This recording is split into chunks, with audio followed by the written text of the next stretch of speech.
Hey, it's Mark Lanier with your video thought of the day. So I was working out the other day, and I've got this new workout thing. I've always got a new workout thing I'm trying and then quitting before it seems to do any good. But enough about me. I'm trying this new workout routine thing, and I'm not very limber. I don't have a lot of flexibility, and it's something I need to be better about, but I've never been very flexible.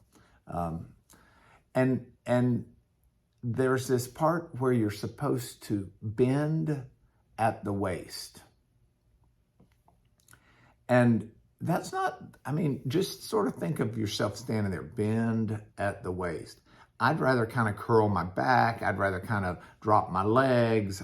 There's a lot I could do more easily than bend at the waist. Now, this week I'm looking at Psalms, and you may be saying, what on earth does bending at the waist have to do with the Psalms? And the answer is found in Psalm 144. Now, Psalm 144, like so many others, is one of my favorite Psalms. It starts out with, "Blessed be the Lord, my rock, who trains my hands for war." I like this idea that God is the one who prepares me to do the things to fight against evil and to fight against that which is not good. And it says, he trains my hands for war and he trains my fingers for battle.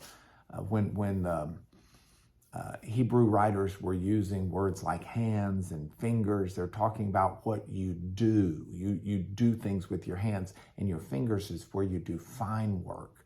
And so that's even the little, he not just trains me for the big bulky jobs, but he trains me to do the fine little, think of a surgeon, the surgical precision of a cut or sewing.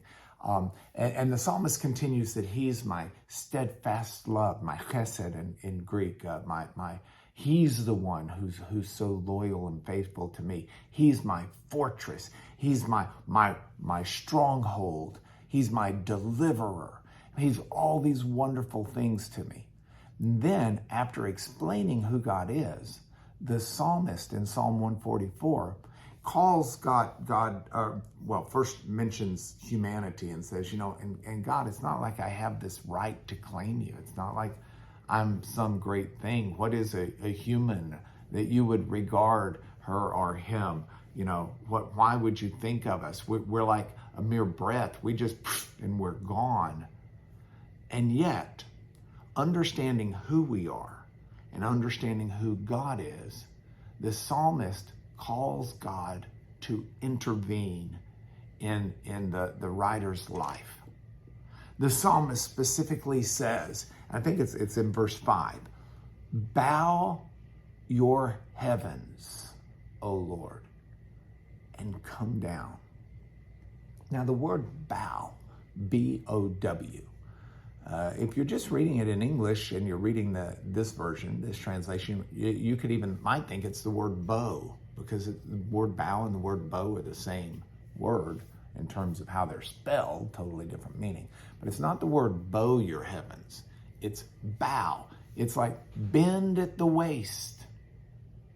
God is up here, we are down here. Bend at the waist, God, and come down and touch the mountains, make them smoke. Come do your thing. Don't simply train me, but you come down and do your God thing in my life and in this world. Now, I may not be very flexible, and I may not be very good at bending at the waist, but we worship a God who is totally able and totally willing and actually desires to intervene in your life and mine. Now, he can't intervene just on our terms. He's not a bellboy or a concierge that we can just say, hey, get me these tickets to this concert, or please come get my baggage and take it to the car. God is God, and he's got God plans. But within the framework of that, those God plans include you and me to train us, to train our hands for war, our fingers for battle. Not just going out against some foreign military power. I'm talking about the wars and the battles we have in our lives to do right, to do just, to love, to forgive. Those can be major battles for us. And God can train us to do it, and he wants to. And so we need to call out to him, oh Lord, bow the heavens, bend at the waist, come down here. I need God to make me who I can be for God. I'll think about that when I exercise today. I hope you think about that. It's your video thought for the day.